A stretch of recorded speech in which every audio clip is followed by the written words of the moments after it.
you an example of a photo I just took outside.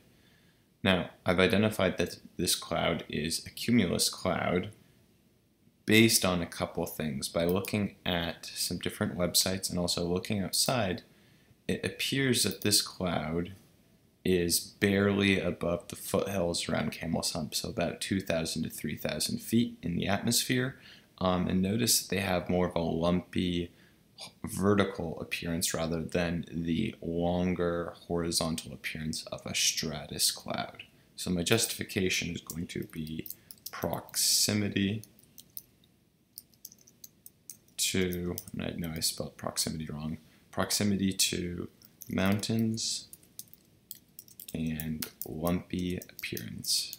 And of course, because you're going to have a little bit more time than me, you should justify this with complete sentences. Now, I want to be able to record the atmospheric data that's ongoing currently. So I'm going to go over to the website weatherunderground.com and notice that right here, which is loaded to West Branch Station, I can change the station. And it's going to show you different options of different weathers. Now, I don't live in Stowe, so I'm going to go take a look at Waterbury.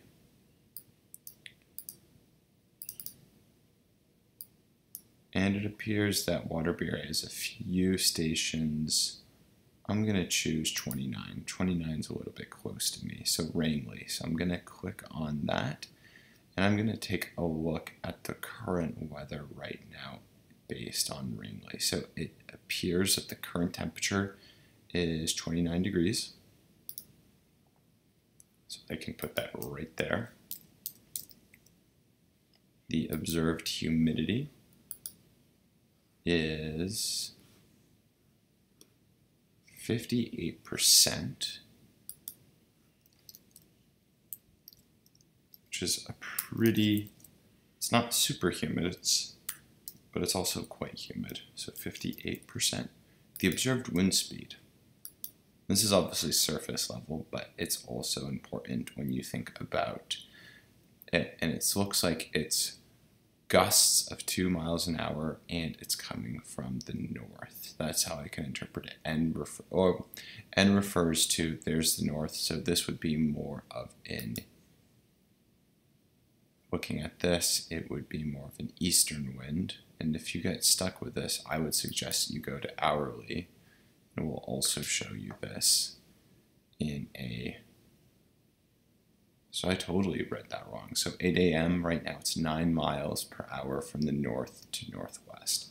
So that's a goof on my part. I would definitely go here looking at the wind speed. If you want to just copy and paste that.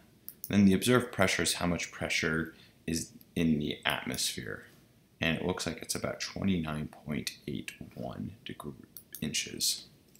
We'll learn more about what atmospheric pressure is. So that wasn't a truly difficult task.